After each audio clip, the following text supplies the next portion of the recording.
Hi friends, home made ಸೆರ್ಲಾಕ್ಸ್ ಹೇಗೆ ಮಾಡೋದು ಅಂತ ನೋಡ್ಕೊಳ್ಳೋಣ.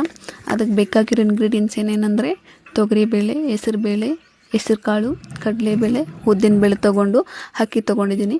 ಇದನ್ನೆಲ್ಲ ನೀಟಾಗಿ ವಾಶ್ ಮಾಡಿಕೊಂಡು ನೀಟಾಗಿ ಡ್ರೈ ಮಾಡಿ ಇಟ್ಕೊಂಡಿದ್ದೀನಿ.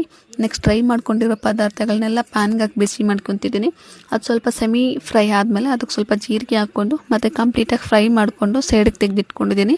ನೆಕ್ಸ್ಟ್ ಡ್ರೈ ಫ್ರೂಟ್ಸ್ ಹಾಕ್ತಾಯಿದ್ದೀನಿ.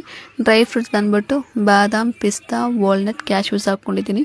ಅದು ಎಲ್ಲ ನೀಟಾಗಿ ಫ್ರೈ ಆದಮೇಲೆ ಸಪ್ರೇಟಾಗಿ ತೆಗೆದಿಟ್ಕೊಂಡಿದ್ದೀನಿ. ನೆಕ್ಸ್ಟ್ ಮಖಾನ ಹಾಕ್ಕೊತಿದ್ದೀನಿ. ಮಖಾನೂ ನೀಟಾಗಿ ಫ್ರೈ ಮಾಡ್ಕೊತೀನಿ. ಮಖಾನದಲ್ಲಿ ಹೈ ಕ್ಯಾಲ್ಶಿಯಮ್ಸ್ ಇರುತ್ತೆ, ಪ್ರೋಟೀನ್ಸ್ ಇರುತ್ತೆ, ಇಮ್ಯುನಿಟಿ ಹೆಲ್ತ್ನ ಬೂಸ್ಟ್ ಮಾಡುತ್ತೆ, ಮೂಳೆಗಳು ಸ್ಟ್ರಾಂಗ್ ಆಗುತ್ತೆ, ಮಸಲ್ಸ್ ಕೂಡ ಗಟ್ಟಿ ಬರುತ್ತೆ.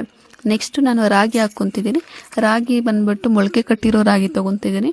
ಅದು ಮತ್ತು ಹೈ ಚಾಯ್ಸ್ ಆಫ್ ಕ್ಯಾಲ್ಶಿಯಮ್ಸ್ ಇರುತ್ತೆ, ಬೋನ್ಸ್ನ ಗಟ್ಟಿ ಮಾಡುತ್ತೆ ಮತ್ತು ಅನಿಮಿಯಾನ ಪ್ರಿವೆಂಟ್ ಮಾಡುತ್ತೆ.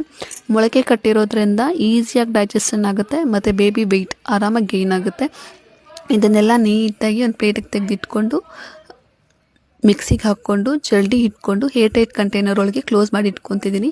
ಈ ಥರದ್ದು ಬೇಬಿ ಫುಡ್ ಬೇಕು ಅಂದರೆ ನನ್ನನ್ನು ಫಾಲೋ ಮಾಡಿ.